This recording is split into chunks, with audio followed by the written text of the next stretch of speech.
In this video, we will show you how to replace your driver's side front axle on this Honda Accord. This will be located behind your front wheel. Let's get into it. Okay friends, let's get started on our job. The first thing we need to do is safely raise and support the vehicle so the wheels are off the ground. Now once you have your wheel up off the ground, we're going to continue on to removing the wheel. To do that, you'll find that you have 4 19mm lug nuts and remove the hubcap at the same time.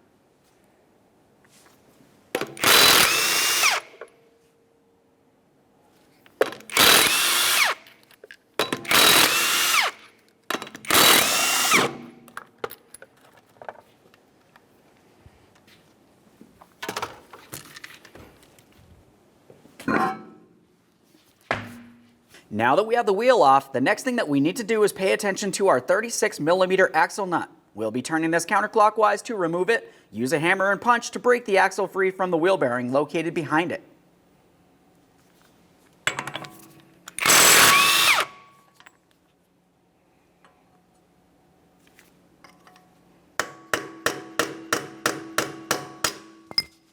Now that we have movement from that area, we can continue on.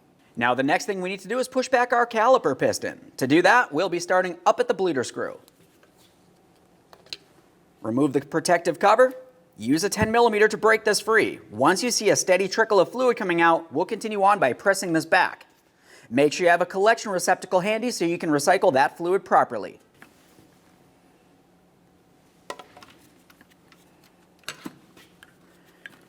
Now typically I do put the collection receptacle on first, but I'm just going to open this up so you can have a close look at what's going to happen here. We'll use our 10mm, break this free.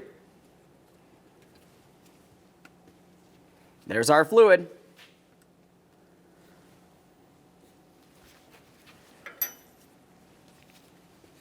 We'll continue on with a small pry bar directly inside of the slot on the caliper, pressing up against that rotor.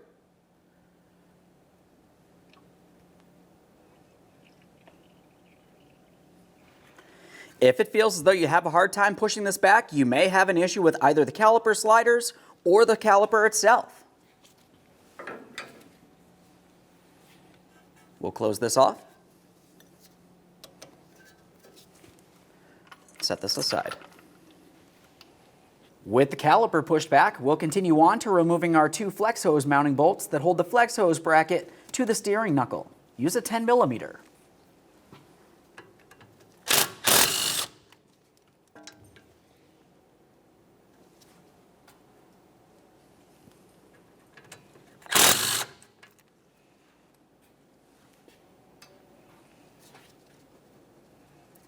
Now if you were to turn the steering knuckle and have a look along the backside, you're going to find that you have 2 17mm headed mounting bolts that hold the caliper bracket in place to your steering knuckle.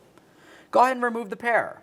After that, we'll hang the caliper bracket aside, putting no pressure on that flex hose.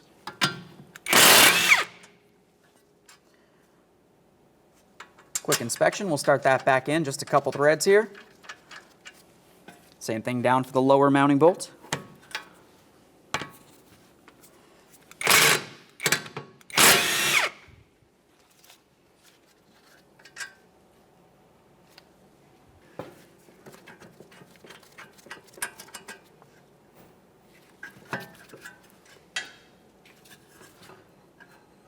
Now we can take hold of that, slide it away. A quick inspection of the brake pads located in there, and now we'll hang it aside as I mentioned.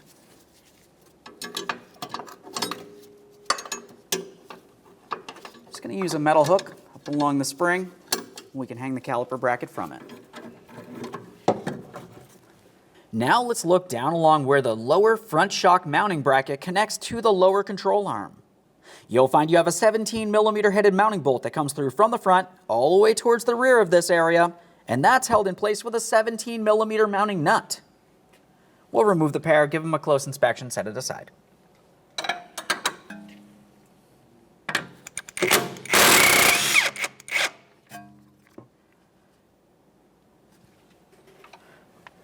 Make sure that is broken free.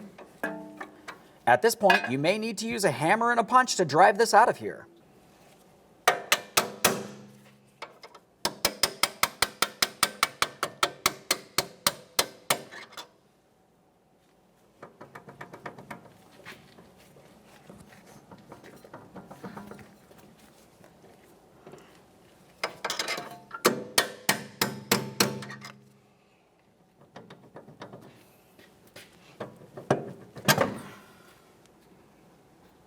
Now we can move to the back side. In this same area, if you were to move up, you're going to find a 14mm headed bolt that holds the bracket to the lower strut. We'll remove that, and then we can give this a couple taps to drive it down.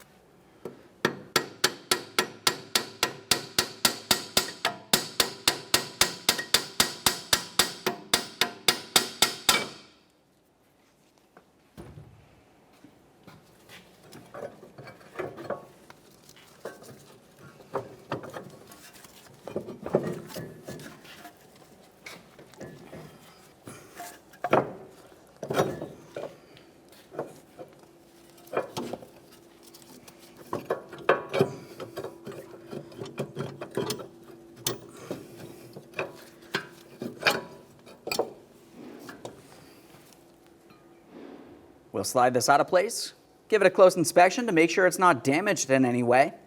Set it aside for now. Follow the steering knuckle up to where it connects to your upper ball joint. We'll use a 15mm to remove this nut. Start it back on just a couple threads, and then we'll lightly tap on the knuckle itself, causing vibration to break it free.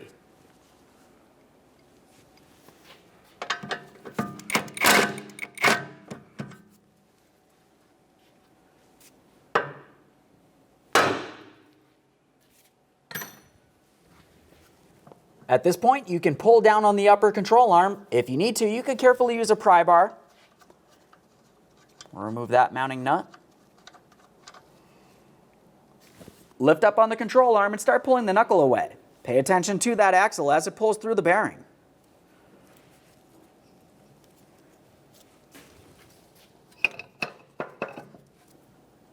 Can turn everything as necessary here.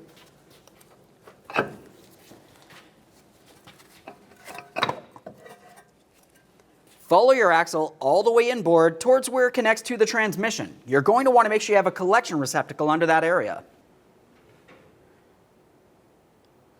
Now up in this area, to separate it, we can use a long pry bar. You want to be extremely careful not to cause any damage to your transmission or the seal. Make our way right in between, gently start prying. Once you do have that broken free, make your way back out to the wheel well and you can start removing the axle.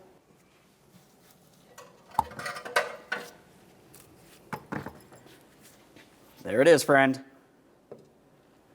With the axle out of the transmission, the next thing you need to do is pay attention to the seal where the axle slides into the transmission. Go ahead and give it a quick wipe. Make sure it's soft and pliable, not torn, worn, or damaged.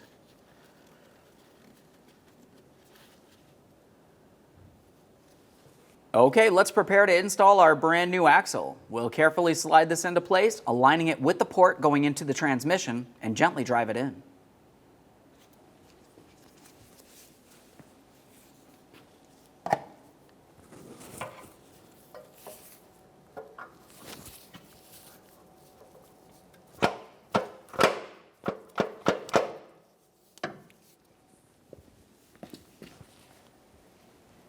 Now, once you do feel as though you have it driven in, the next thing you need to do is pay attention in this area where the axle meets to the transmission. We want to confirm that it looks as though it's almost bottomed out directly against the transmission, but you also need to take hold of the end of the axle and try to pull it out of the transmission. If it slides out, it's not locked in. Assuming it does not, make your way back out to the wheel well. Before we slide the axle into the back of the wheel bearing, it's a good idea to use some copper anti-seize.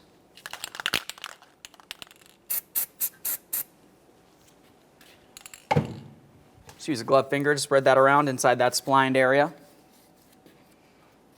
With that in place, we'll continue on with the axle. For this, you're going to want to take it, twist it, and slide it directly into the back side of the wheel bearing there.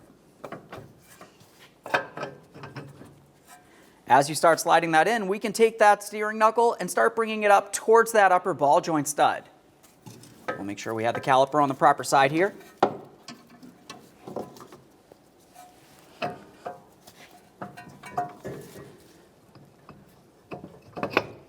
Can pull down on that control arm. If you have to, you can use a pry bar.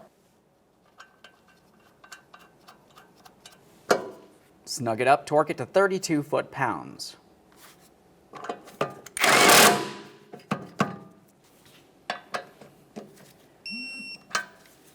Now we can get ready to install the fork along the bottom of the front strut. When you do so, you want to be extremely careful not to cause any damage to your axle boot. Slide this into place.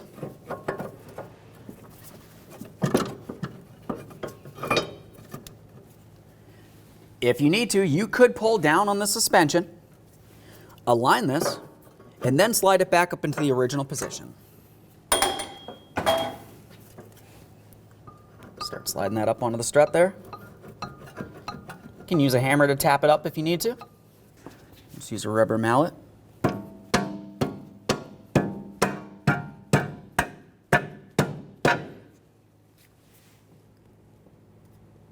Confirm you're completely secured up against the front strut. We want to be bottomed out. Now it's time for the pinch bolt. It's a good idea to use some blue thread locker on this. We'll slide it through, snug it up, torque it to 32 foot-pounds.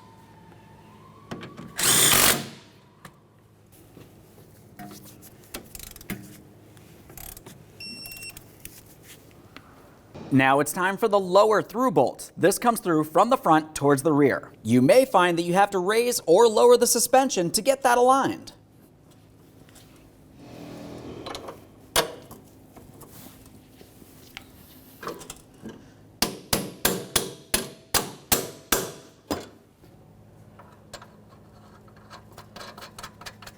Snug it up, torque it to 32 foot-pounds as well.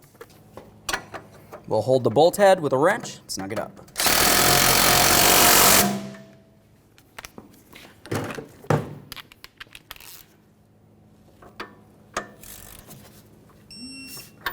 Now we can install the caliper. You want to carefully slide it over the rotor, making sure that you do not damage your pads. Once you've done so, continue on with your 2 mounting bolts. Start them in, snug them up.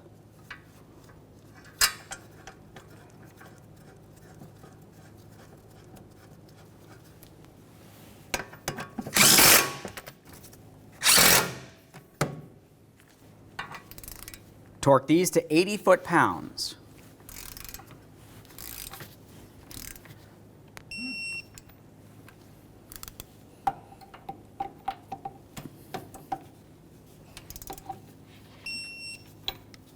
Now it's time to secure the flex hose mounting bracket to the steering knuckle. Go ahead and align it, start in your mounting bolts and snug them up.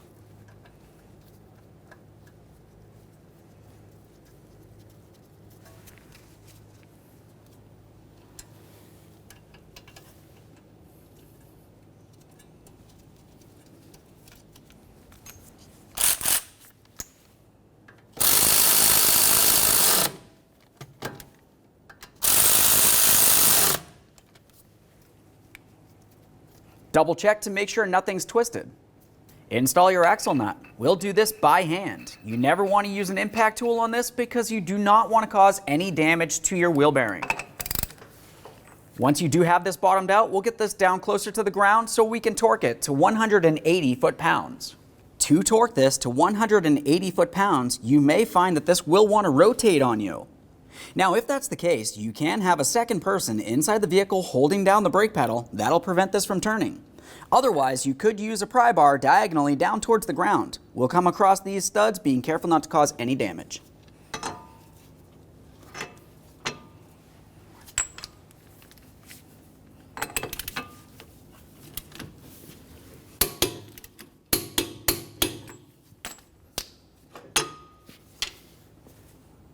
The next thing you need to do is pay attention to the axle shaft itself.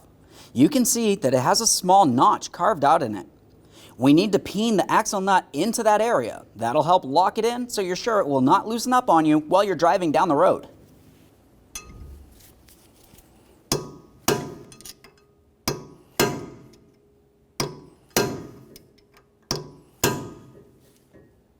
Continue on to making your way into the passenger compartment. Pump up the brake pedal till it's nice and firm, and then make your way back out here to your 10mm headed bleeder screw.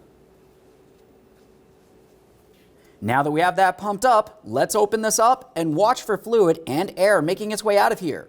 If you see any air bubbles, you need to continue this process until you see a steady trickle of fluid only.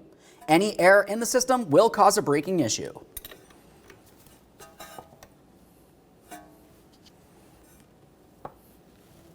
We're just watching along this area here. If you are touching brake fluid, make sure you're doing it with a gloved finger. That looks perfect. We'll close this off and clean our mess.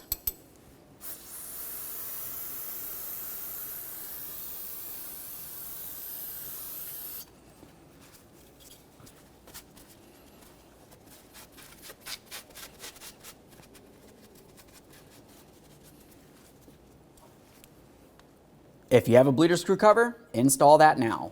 One last quick inspection in this area and we'll continue on with installing the wheel with that hubcap.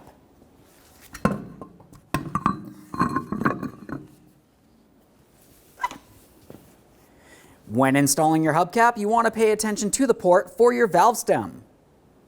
Align it, slide it in place, and then you can start on all 4 of your lug nuts.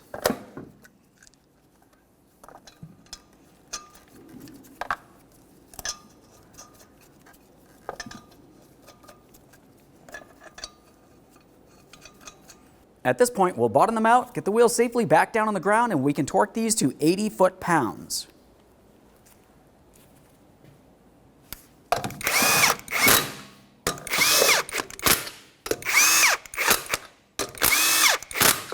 With the wheel back on the ground, let's torque these to 80 foot-pounds in a crisscross manner.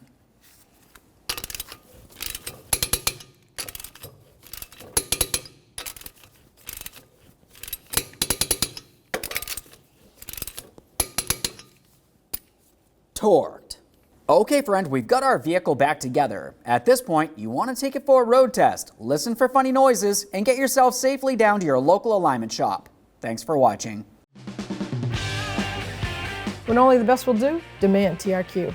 The only company that lets you view before you do. TRQ is committed to offering the highest quality aftermarket auto parts that are engineered for peace of mind. Thanks for using and viewing with TRQ.